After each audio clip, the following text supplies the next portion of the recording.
how to draw realistic portraits. In this video, I'm going to reveal the main steps in order to do so, as well as the secret knowledge you need to acquire. But before we get started, make sure to subscribe to the channel and activate the notifications. Alright, so to have an overview of the process, there are three main stages when you draw realistic portraits. The first one is tracing your contour lines. The second is the shading and rendering of the face. And the third is all the little details and definition that is going to make it very realistic. Let's get started. To draw good contour lines, you need some knowledge. What you need to learn first are the proportions of the face. I mean, where to draw the lines, where to draw the nose. You need to know the face very well. This can be learned in a portrait course, but also with a lot of practice.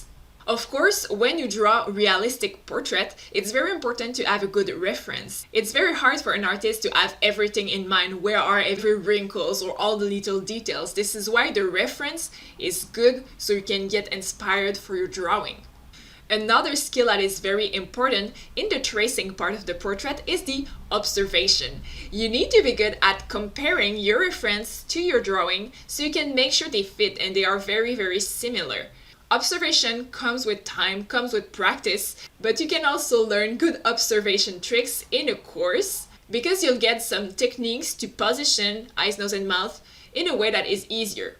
If you'd like to learn more about how to trace portrait that looks just like the reference, please stay until the end of the video. A card will direct you to another video about this topic. Once our contours are done, we're moving on to the next step, which is the rendering. The rendering is what is going to give all the volumes to the shapes and make the portrait look realistic. If your portraits look flat, it's because you don't have enough volume, it's because you did not work enough on all the shadings and light. This depends on a good understanding of lights and shades, obviously. In general, we can say that if we have a light on the top, well, everything under, like under the nose or under the chin, will be black, and everything on the top will be white because there's a reflection.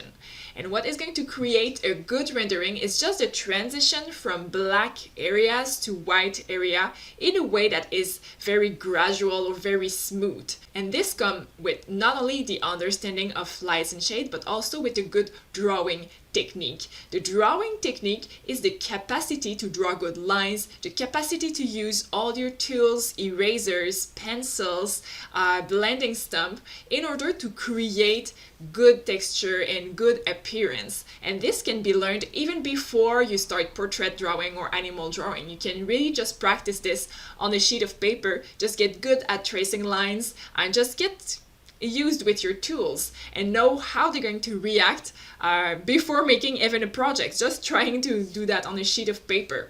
As you see, all the rendering part is quite long because there's a lot of different areas in the face to cover. Yes, all the skin, but also the hair. So it's quite long. And you need to work very meticulously before moving on to the last step. The last step is all the finishes and details. So I draw every wrinkle with a mechanical pencil and I use the blending stump and then I erase, and it's very iterative, and I do that for all the face, all the hair. And then I add all the little details like spots here and there, texture to the skin. Sometimes I mix the rendering and the finishing together, but some other artists prefer to do all the rendering first and then all the finishing. It's really as you wish. Now the question is, how do you make your portrait super realistic? Well, it just depends of how much time you're ready to put into the finishing.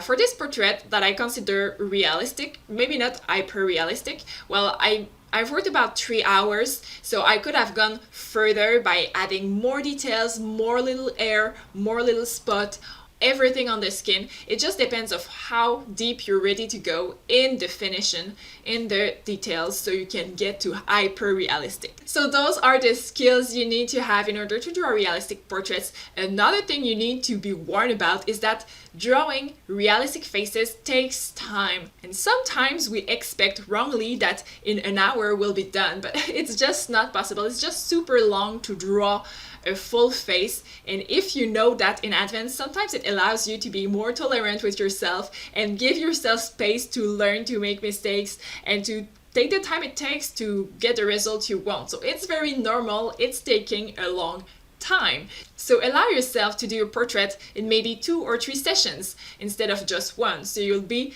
more concentrated and have more fun and feel less pressure to finish it right away.